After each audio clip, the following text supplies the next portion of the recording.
Okay, part 2 of some thoughts on the Doom beta. The last video had frame rate issues. Turns out I had to use a different output encoder. So this video should be smoother, but still not perfect. Thanks to Kyle and Raven for pointing that out. The other thing was some mouse bug where I couldn't flick it. I tried different settings, but nothing seemed to work. Strangely, it seems pretty good now. I was able to flick without it losing track when using 800 DPI. I definitely tried that before, so who knows what changed. Anyway, let's get on to some gameplay. I was going to do loadouts one by one, but once you get the custom loadouts, you just choose the best weapons. So first we'll talk about the sniper weapon, the Vortex Rifle. See those red lines? That means that they have the Vortex Rifle too, and they're aiming down the sight, which is using secondary fire. As you'll see when I do it, there is no indication of this. I like that they've added this, similar to the red dot in TF2, because there's a trade-off for setting up a shot. You can do it, but people are going to know. You'll notice that it's charging up too. A fully charged hit on the body seems to be 84 damage. A fully charged headshot is an instant kill. I've seen it say 126 damage a lot, so I'm not entirely sure what it's doing, but it's probably about that. Either way, after a few hours use, I really started to enjoy this take on sniper play. It's actually a lot of fun.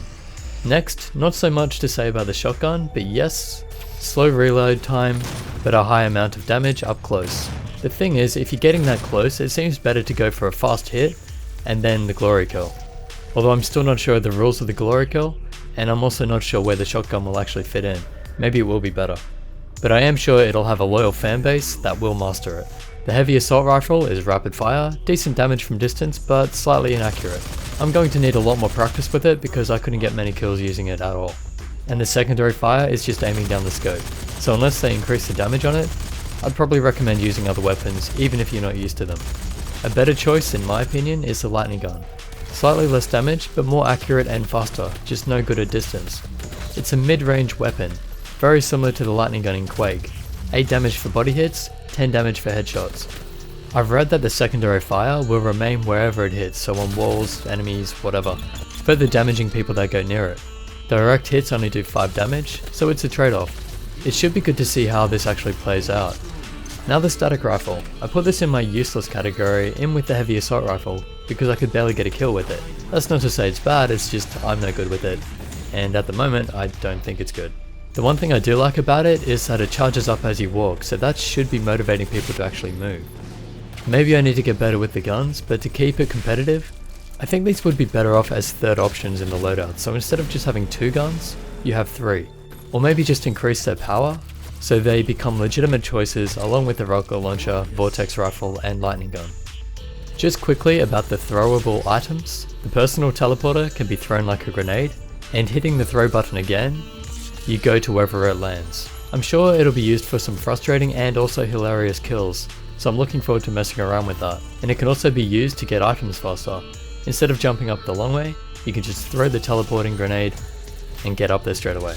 Next is the obvious Frag Grenade, which I think does 30 damage in one hit, if it hits. I couldn't actually get a hit. But the most fun for me was the Siphon Grenade. That's the one that creates the big red bubble, and anyone in the area can lose up to 30 to it, 5 damage at a time. I enjoyed throwing those and then using the lightning gun. Something really satisfying about doing that.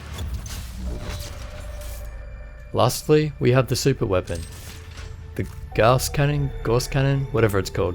You only get 4 bullets, but it's pretty much guaranteed 4 kills.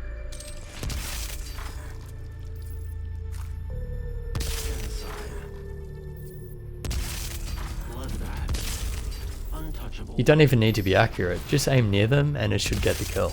Its secondary fire is the scanning waves that show where the enemies are behind walls, but if they're close they don't seem to show up, so they can get you. Be wary of where you're using it, and because of the low footsteps you don't even hear them coming. It's 2 shots to kill the demons, and I ended up going for this gun instead of the demon rune. Demon rune is more powerful, and I recommend getting that instead. However, there's something very satisfying about using this gun, even if only for 4 kills at a time. So some weapons seem underpowered, but it might just be the case of getting used to them. Others seem well balanced and good. Overall, I'm definitely looking forward to some clanner interaction, if it's a case of having all weapons and ammo straight away, because the weapon combination should be a lot of fun to use. There will be plenty of Doom on this channel in the future, so subscribe if you haven't already. Check out the Doom beta review, that will come out after this one. Also go see Kind Old Raven's channel, the link is in the description, and big thanks to him again for getting me access to the beta. Anyway, like this video, and I'll catch you in the next.